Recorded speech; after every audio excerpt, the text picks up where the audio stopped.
I'll be teaching about the portrait view inside a FamilyTree. When I go to familysearch.org, I'm going to come over here to FamilyTree and hover over it, then click on Tree, and it's going to bring me up the view that I was last using to see my ancestors, which is the landscape view right here. When I click on landscape, I'm going to change it to portrait. So basically, the things that I could do in the landscape view, I can actually do the same thing right here in the portrait view. It's just another way to look at my ancestors. So if I want to learn any more about Robert Clinton Scott, I could actually click on him. His summary card will come up. It will give me more detail about his birth, his death. I can see how many sources he has available, his memories, what temple work has been done.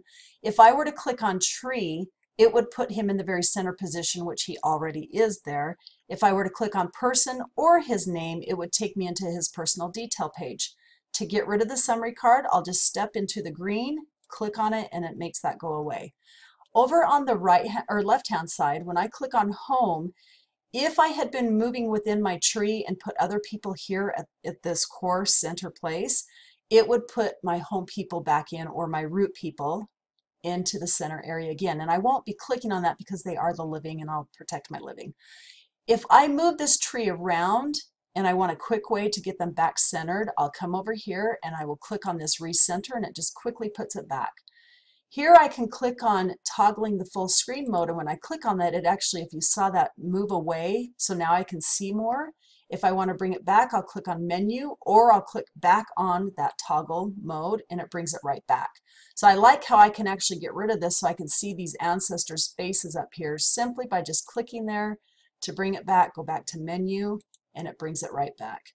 I can minimize the looks so it's smaller, or I can actually make them bigger by clicking on the plus sign. Once again, if I want to see the descendants to my core people right here, I can actually, down below them are their descendants, but if I click on these arrows, it will open up more descendants.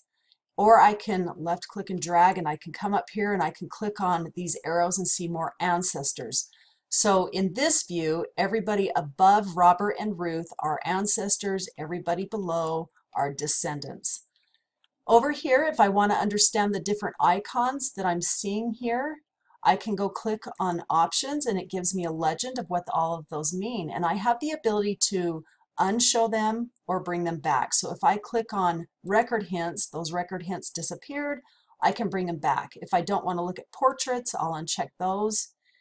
And if I want to bring them back, I just click on it. I can invert those colors once again here to make it a dark screen, or uncheck it to make it light again. If I wanted to print a portrait view of my ancestors, I would click on print. It will then create a portrait pedigree of my ancestors. So you can see my core people here I was working with. Everybody above them are their ancestors, and the people below them are their descendants. Let's go back to this portrait view. To get out of this area, all I have to do is click on options again, or somewhere in the gray. Eventually, when I go over here to this little light bulb and click on it, it will have guided help for me. They just don't have that up and running yet. The last thing I want to mention is that in this view, the thing that is different than the landscape view is I can only see extra marriages with my core people, because I know there were extra marriages on these other people, but the computer doesn't show it in the portrait view. So as long as they're in the center, you can see those extra marriages. And you also can't see their children without going into their personal detail page and clicking on their name and getting into it that way. So that's just a little bit different compared to the landscape view. So there you go. That is the portrait view.